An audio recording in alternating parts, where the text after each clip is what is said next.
Lucy, welcome to the Lockdown Show. And season three. Season 3, you're our first episode lady that we are profiling. A lot of pressure on you? A little bit. I only realized now I'm the first episode, but yes, I'm very excited.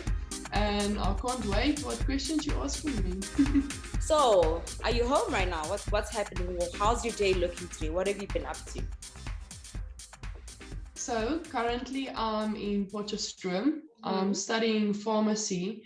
So, we have to be on campus for practicals. So, this morning I had a clinical practical. And after that, I came home, went to go eat lunch with my brother. And afterwards, I went for recovery, a nice, bicycle and rolling and ice bath and stuff. And yeah, now I'm here with you. Okay, so you said you're studying what? Pharmacy. Pharmacy. Yes. Wow. I don't know. I kind of took you as someone who would be doing, I don't know. I have no idea. Not pharmacy though. Maybe pursuing like sport further. I don't know. But you know what you look, you know what profession you look like you belong to. You look like a psychologist. You look like you love kids. Oh, like I love kids, but they mustn't complain too much. Then I'm fine. Oh, you really look like you love kids. Your aura gives that off. You look like you that person who likes being around children or being a psychologist, something like that. Around people though, you strike me as yes, definitely around people. I like helping people. That's why I wanted to go in the health profession, but didn't want to study medicine because then I can't do netball and yeah, I don't know. Then pharmacy was the best option for me. So I can imagine. I can imagine. And what do your parents think about what you're studying? Because I know parents always have a big say in what we take, the subjects, what we should be studying. You could swear that they are the ones who are going to study. Yeah, I swear it's their future. Well, my dad is very supportive because he actually owns pharmacies in Pretoria and Johannesburg, the Pharma Value Group. And my brother is also studying pharmacy and my sister studied medicine. So we're all in the health profession, and then my mom is working in the pharmacy. So all our lives are directly the same. So the family business. Yes, family business. Oh my goodness. So you've got that pressure of you have to your father's going to pass on the baton. You're probably going to have your own branch you have to run. So you can't be giving people free medicine, Lucy. Can I have to watch what I do? I can't kill someone. No, you can't be giving people free medicine. But, oh, shame, man. Okay, you'll pay next week. Okay, no, that's okay. And give people antibiotics. Oh, goodness. Yes. You don't strike me as that person. You look very, very responsible. Okay. Shame, thank you. So we always have to have a beautiful icebreaker. So I'm going to ask you questions, right? You have 30 seconds to answer. So top of your head, you have to just give me what comes to mind, okay? Okay. All right. Let me start the timer. Let me start the timer real quick. Look at me, I'm clicking on the camera. Let me start the timer real quick. 30 seconds. 30 seconds is on. In 5, 4, 3, 2, 1. Okay, Lucy, favorite meal? Student special schnitzel at SPAR. Favorite drink? Coffee, definitely. Favorite show or movie? Movie, the old God show, New Amsterdam. New Amsterdam, okay. Favorite song? What's the song? I think it's from Pink and a girl, Cover Me with Sunshine. It's just like a whole vibe on its own. Book? I like the Twilight series, Okay. but basically the first book I read was Redeeming Love, and that was my ultimate. Redeeming Love. Yes, from Wow. Okay. Francine Rivers. Yes. Okay, favorite holiday? Hermanus. Favorite player, role model? Definitely Coach Precious. And favorite coach? Coach Alsha. Yeah, you don't want to lose your spot. No, I've learned so much from her, so how else? And 5 seconds. I gave you like extra few seconds. Favorite quote? If you feel you cannot go one more step, know that God will carry you. Wow, that's absolutely beautiful. Okay. Favorite animal? Zebra. Zebra. Okay, I've never heard that. Come on, Lucy. Okay, that's funny. Okay, and that is time. I will come back and pick this up again because I feel like there's a whole lot more. Okay, so we want to know who Lucy Strydom is. You know, oftentimes when we profile a player, we know when we interview you guys on the court, you know, you always tell us about the game, but we don't really get to know the players, who they are, what makes you guys tick, your preparations ahead of a big game, your journey into the national team, and just the challenges you also encounter, because I feel like those things also make you more human and relatable. Definitely. Because we fully understand that, oh my gosh, you know, Lucy went through the similar thing that I did. And so it's a great motivation for me as well. So we have to start from the beginning, from childhood. Was netball your first love? Okay, so when I was smaller, I was diagnosed with osteoporosis, and the doctor told my mom that I may not do any activities like that will put strain on my joints and all that. But as a child, I didn't really realize to what extent, like I couldn't do anything. So let's say after a hard day of training, I won't be able to walk for the next few days. But I wanted to play netball so badly because my sister, she was my role model while growing up, because she also got like SA colors and everything. So I always like watched her playing netball, and I had that desire in me to just go and trial for netball and just see where it takes me. So I went behind my mom's back, went to trials, and then obviously she realized because I couldn't walk properly the next few days. But yes, I got in the B team of Laerskool Miller Park. So from there on, like the disease like decreased, I wanted to say, like my joints got used to it type of thing. And the doctors like still says till this day that it is a miracle that I actually can do sports, because yes, it wasn't meant to be like that, but it ended up working for the best. So sports saved your life? Yes, definitely. Wow, that is incredible. And how old were you when you were diagnosed? I was probably about 4.5, 5 years. Oh, wow. That must have been a painful thing for you though. Yes, I had to be like in traction a few times because it was to such an extent that it wouldn't heal by itself. So then I had to lay in bed and was in a wheelchair to just be able to go to school. So yes. Wow, a wheelchair. I can imagine. And did you not find difficulties like primary school with other kids as well? Because you know how kids are when we're young. We are so mean when we don't understand something. Did you find maybe those difficulties with being social with others? I want to say, like when I went to primary school, it became a lot better. because how can I say, all my struggles was just before school started.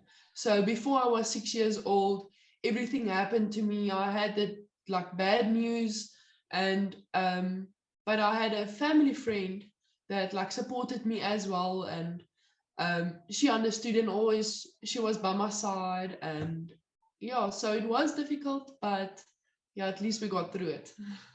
Oh man. Well, we thank your sister for Yes, definitely. empowering you. So how many siblings do you have?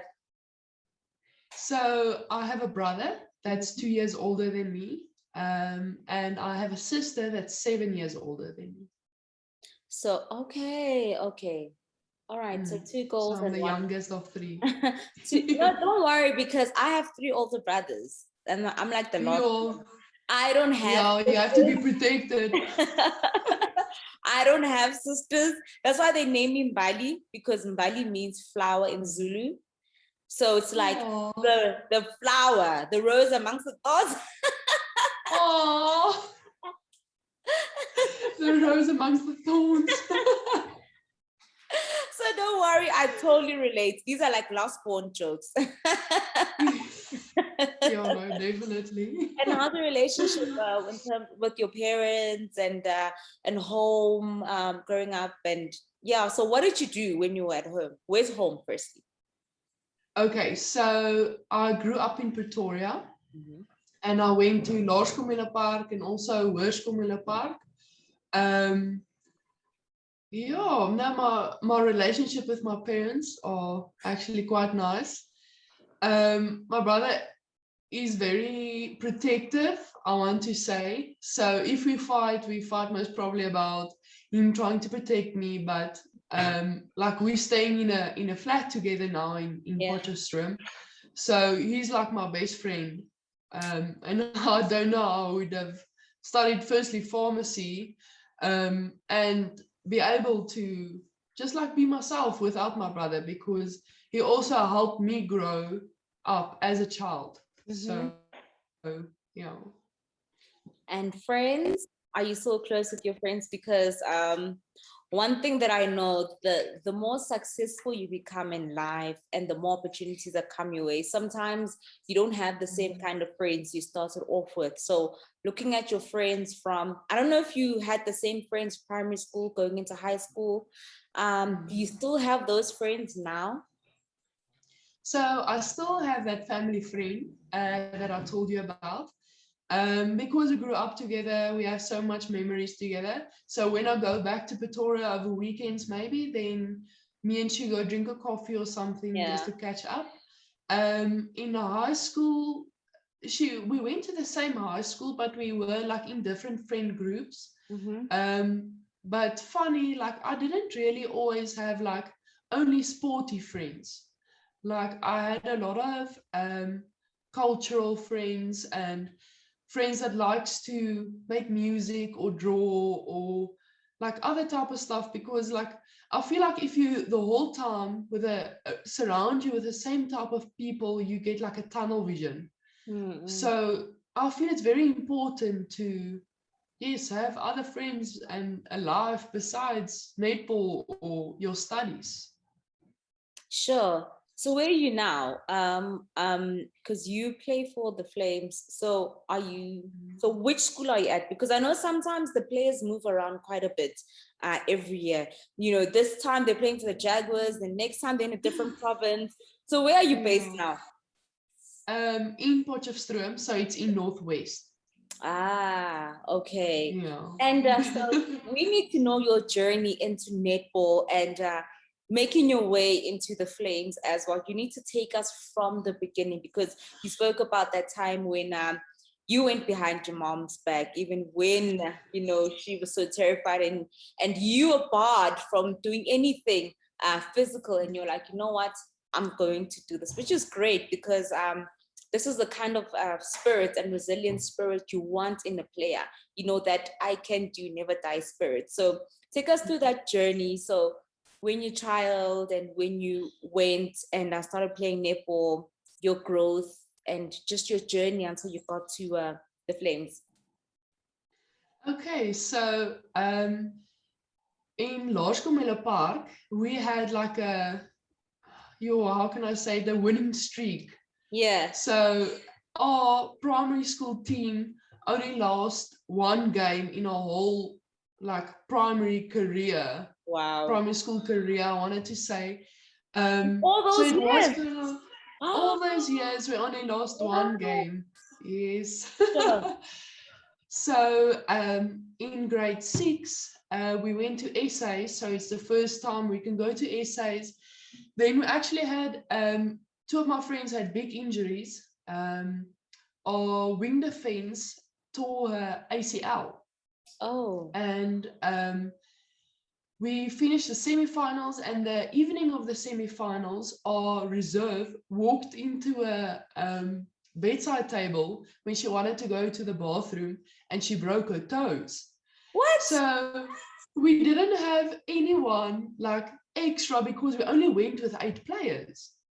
So we had to play the finals with 6 players. And I can still remember it was at Rustenburg Hoërskool and everything. I remembered like the interviews there. So yeah, then we realized like we are a very special team. And I also got my Gauteng colors that year. Wow. And it carried on when I was 13 in 2013. Then we also played essays, we also won it, and I also got my colors. And when I went to high school, like all of my friends, I think only 3 of the primary school kids actually carried on playing netball. Everyone else chose hockey or something else.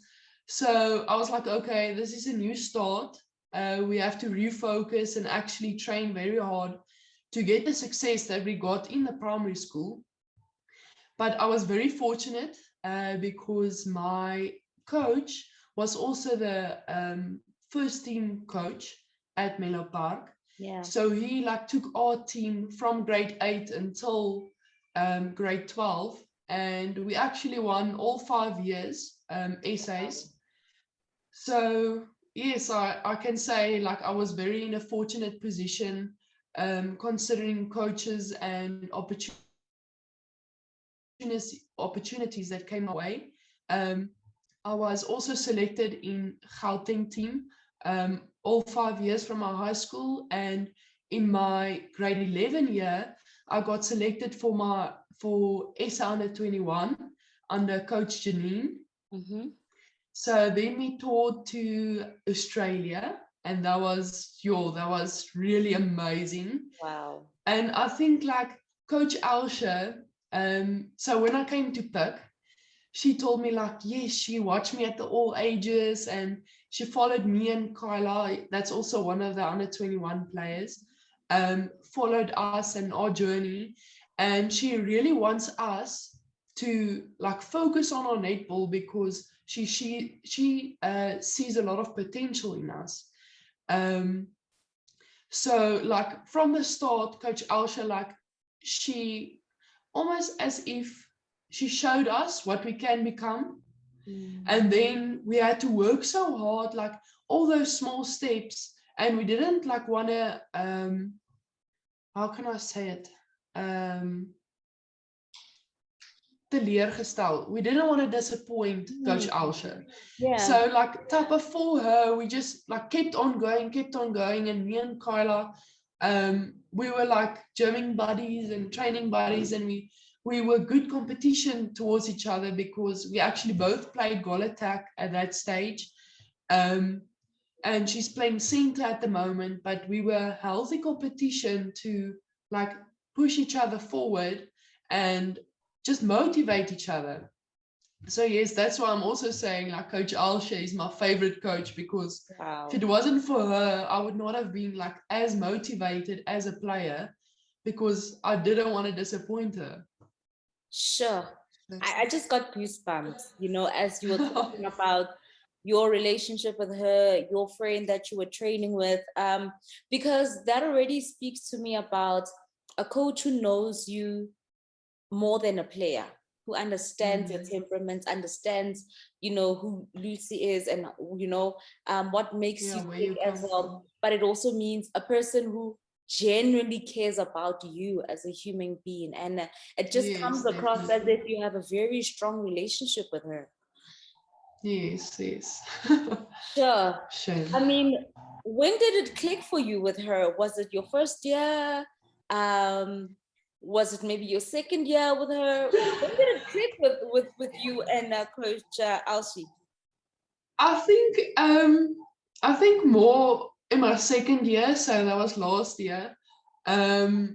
She like, because she moved me a bit from positions because we didn't have a wing attack, and she had to move me to wing attack and coach me like, okay, this is what you do, this is what like is expected from you. And like, I really feel like I still disappointed her in the 10L last year, but I think it made me closer because I realized like I really have to go and ask her for questions like if I don't understand. Because in my first year, I was still a baby, like it felt like I was picked on. It felt like it was really tough. And she always said, like if I did something wrong, no, Lucy, you can't do that. Maybe add a few years on your ID and then you can only do that. Like she always like not teased me, but like motivated me in that Yeah. sense. So yes, I think like I just love Coach Alsha's humor because she is a people's person. So I think that makes me like her as a coach more because I respect her in more than one sense. And So it sounds like your mom away from home.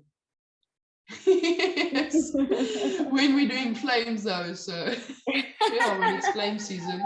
And how has TNL been for you? That experience. Yeah, so it was a bit difficult, like in the a whole bubble thing. But I think like as a team, it made us closer because we went through a lot together. So TNL was an experience. Yeah, really was an experience. But I wouldn't trade it for anything. You mentioned that time, I think you were in high school, when you were losing players like nobody's business with broken toes, and you end up. So wait, so you guys played with 6 players? Yeah, so it was in 2012, so a long while ago. But yes, we only played with 6 players. So we played without wing defense. And how was the scoreline that day? We actually won by very far. What? No way. It's like with football, when the player gets red carded, you are playing with less players, and Yeah. okay, we have an advantage. Like you would think the team would take advantage of that, but still, you still beat them by a huge margin. I'm questioning now. I'm questioning I that think training. like our team, we were so psyched up because like one of our players' dad was psychologist type of thing. His name is Henning Gericke. And like before the game, before warm up, he's like, okay, so we have the situation, but how can we fix it? And we all just like looking at each other. We're like, we can't fix it. We can't like chase one of them on the field and say, okay, go play. Like we were just confused. And then he told us, no, you fix it by each player giving 20% more. So if you have 6 players and everyone gives their 100% plus a 20% more, I mean, you end up by having 720% as a team instead of just having 700%. And I think that really showed like in our game, because usually when we played against Virda Park, the winning margin was so small, like it was by 3 points or 5 points, but that extra 20% that each one of us gave, like just carried us through. It sounds like hard work is something that you've always known from a young age. Who instilled that in you? Definitely my mom. like when I grew up, she always told me like, Lucy, you should always give your best. And if you train as if you're playing. Like you shouldn't train like loaf here and loaf there. Like she used to stand by me with like at the shooting post, like with a broom, standing like with a broom like this, telling me like shoot over the broom. And she had like this leertjies, like to do quick feet. She always like, I want to say, drilled me. So that gave me also like the passion to see like, if I put my part in, then I know like I will get something out. Like some other time, it might not be now, but it will come. So my mom had that winning mentality that she like, me and my mom are very close, and I think we more one person than two. So we have that same mentality that like, let's just like push yourself just a bit more every day, and then you'll get there. Keeping on that topic with your parents, you have some famous parents. Especially your dad. Yes. For those who are watching and don't quite know, I feel like you need to introduce them to us. Okay, so start with your dad. Okay, so my dad is Strydom. He played in the Rugby World Cup in 1995. Yes. And they were also the winning team. So yeah, I also grew up hearing a lot of those stories. And my mom is Nicoli Strydom. They both grew up in Port Elizabeth and moved to Pretoria just after they got married. So yes, those are my parents.